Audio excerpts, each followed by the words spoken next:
안녕하세요. 2차 브리딩 시즌 중 이제 에그 포스팅 3탄에 이어서 에그 세팅하는 방법을 이제 영상으로 보여드리려고 합니다. 이제 브리딩 시즌 이제 레오파드 개코 같은 경우 보통 1월부터 9월까지, 어떤 경우는 길게 가면 10월까지 가죠. 10월까지 알을 산란하는데요. 저 같은 경우는 이제 두 grup으로 나눠서 1년 사이클을 돌려요. 무슨 말이냐면 이제 1월 달에 배란이 오기 시작하죠. 그 비율이 6. 그리고 이제 그 아이들이 보름 간격으로 알을 낳아서 보통 4개월에서 5개월 동안 알을 낳고, 브리딩 시즌이 이제 1차 브리딩 시즌이 끝날 때쯤 이제 7월에서 8월에 이제 배란이 와서 시작하는 아이들이 이제 있는 거죠. 그 아이들이 이제 비율이 이제 4 정도 되는데, 지금 저쪽 칸에 있는 애들이. 근데 이게 이제 물어보시는 분들이 그거를 어떻게 이제 사람 마음대로 하냐 이렇게 얘기를 하시는데, 그러니까 보통 분양을 받으실 때 성체가 언제 알을 낳는지, 그리고 저 같은 경우는 그 1월 달에도 1월 달에 2월 달에 아성체나 중성체를 이제 분양을 받으면 그 아이들이 이제 보통 이제 암컷 같은 경우 9개월에서 10개월 된 아이들이 이제 브리딩이 가능하게 되는 이제 성체 사이즈가 된다고 해요. 그래서 물론 조금씩 차이는 있지만, 근데 이제 그 아이들이 7, 8월 달에 이제 성체를 이제 이미 된 상태에서 이제 배란이 자연스럽게 오더라고요.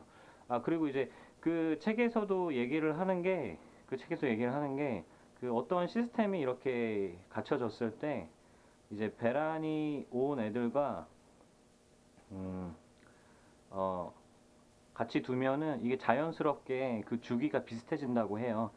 그리고 그 시스템이 자연스럽게 이게 1차, 2차로 나눠지게 된다고 해서, 저는 지금 2차 브리딩 시즌을 이제 맞이하고 있어요. 그리고 어, 내년 브리딩 시즌을 이제 준비할 경우 처음에 요번 연도에 나온 아이들을 잘 이렇게 벌써 지금 성체 사이즈를 이미 가고 있는 애들이 있거든요. 지금 이 아이 같은 경우는 슈퍼 타입은 암컷인데, 이번 2015년도에 태어난 아이예요. 2015년에 태어난 아이고, 지금 벌써 이렇게 성체 사이즈를 지금 찍고 있죠. 브리딩 사이즈. 그리고 좀 더 보면 이 아이 같은 경우는 스노우 암컷, 이번 시즌에 태어난 아이예요. 멋있죠. 근데 이제 1년 안에도 산란을 이제 하게끔, 산란이 아니라 이제 메이팅을 하려고 하시는 분들이 있는데, 저는 근데 그거는 조금 비추천해드려요. 왜냐면 아직은 좀 계속 자라고 있어서. 얘도 지금 슈퍼 스노우인데 이번 연도에 태어난 이제 수컷이에요. 근데 벌써 지금 성체 사이즈를 찍었죠. 그래서 빨리 이제 사이클을 돌리시는 분들 같은 경우는 간혹 가다가는 이제 지금 스카치로 지금 이 사이즈 많이 컸죠. 좀 움직여줘. 네.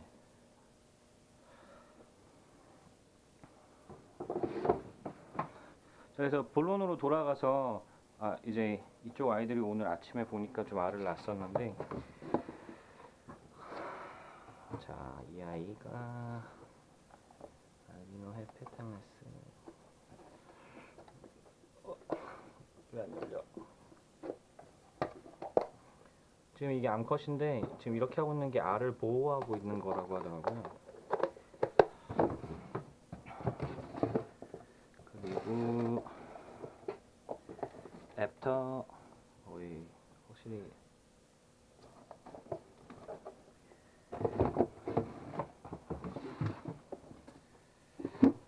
이렇게 올랐어. 지금 보이죠, 알이? 네, 자, 그래서 이제 지금 저 같은 경우 이런 델리컵을 사용하는데, 처음 알을 보게 되면 세팅하는 게 너무 저는 당황스러웠었어요. 물론 어느 정도 예상은 하고 정보들이 있었는데, 뭐 이런 움직임이나 행동 하나하나 자체가 너무나도 조심스러웠었고, 뭐 걱정 반, 막 기쁨 반, 막 설레이고 막 장난 아니었던 것 같아요. 그래서 근데 처음 이제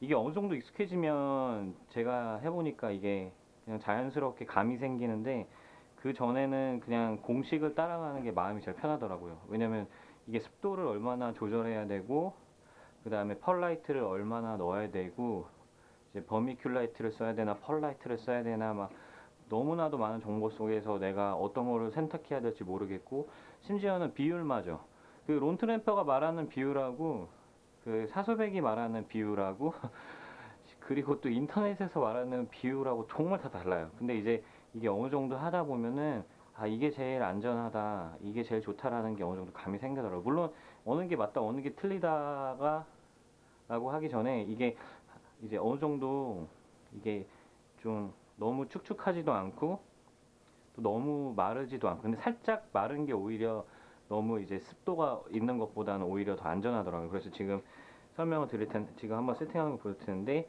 이 펄라이트 같은 경우는 이제 인터넷으로 검색해서 사셔도 되고 이제 어느 이제 펫샵에서도 이제 살 수 있고 저 같은 경우는 이렇게 한 봉지씩 사는 게 오히려 더 낭비더라고요. 그 뭐 택배비나 뭐 저 같은 경우 여기 지금 여기 옆에 보시면 이 박스 있죠. 이 박스 그 펄라이트라고 검색을 하면은 이 박스를 그냥 아예 사놨어요. 그래서 오히려 이렇게 한 봉지씩 조금씩 조금씩 사는 것보다 저렇게 사가지고 하는 게 낫더라고요. 아 이게 예민해지거나 이제 좀 자세히 분석하면 끝이 없는데 이 펄라이트도 이제 물론 열에 뭐 가공되고 그랬다고 해도 뭐 그 해외 자료 찾아보면 독성이 있을 수 있어서 이거를 씻은 다음에 건조해서 다시 사용한다는 이제 브리더들도 있고 그게 제일 안전하다고 하는데 저 같은 경우는 몇 번 그렇게 했는데 그게 번거로워서 그냥 넣는데 뭐 부화하는 데는 아무 이상 없더라고요. 그래서 일단은 이렇게 제일 보편적으로 그냥 제일 그냥 자연스럽게 사용되는 제가 공식을 할 텐데 일단 이 오늘 키신 상태에서 지금 빛이 반사돼서 잘 안 보이시죠? 제가 이제 말씀드릴게요. 여기다 이제 델리커를 올리시고 지금 이게 6g으로 나오거든요. 근데 이걸 0으로 만들어 주셔야 돼요. 0으로 만들어 주시고 비율을 어느 정도 한 반 정도 차게 반 정도 차게 지금 이 에그 이 받침대가 없을 때나 똑같아요 세팅이. 자 21이죠 21인데 21에서 보통 이제 그 론트램퍼가 그 책에서 얘기하는 건 6대 4였어요. 그러니까 펄라이트가 6, 물이 4였어요. 그래서 살짝 건조한 거를 추천했었고 그 인터넷에서 뭐 유튜브나 검색했을 때 제일 많이 나오는 얘기가 이제 곱하기 이제 0.8. 네, 그래서 예를 들어서 지금 21g이면 계산기를 잠깐 열어서 자, 21 곱하기 0.8는 16.8 더하기 아까 다시 펄라이트 무게는 21 하면 37.8이거든요. 그래서 이제 이런 분무기로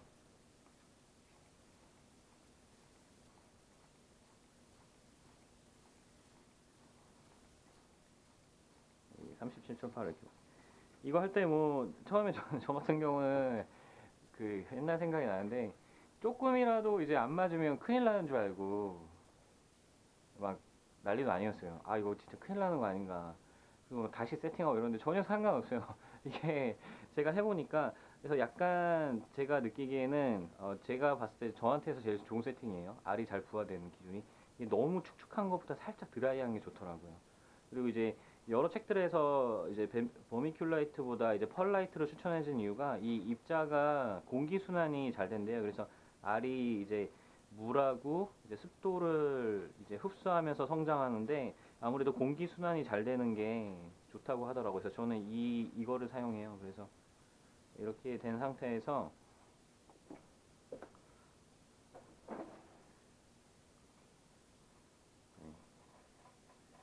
이렇게 알이 들어갈 수 있게 이렇게 해줍니다. 그래서 거기다가 이제 이렇게 알을 넣어주는데요.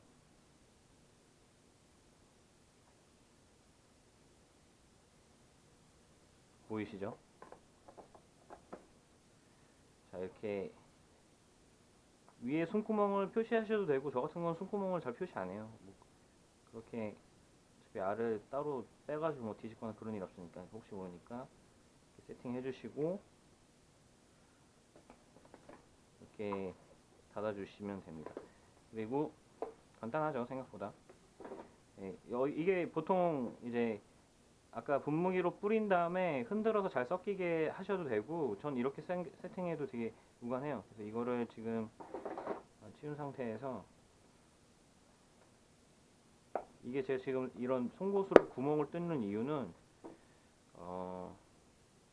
좀 이게 안에서 이제 공기 순환이 돼야 되는데, 닫으면 공기 순환이 안 되거든요. 이게 환기가 되게 중요해요. 근데 이제 구멍을 뚫음으로 인해서 공기 순환이 잘 될 수 있게 해주면 좋습니다.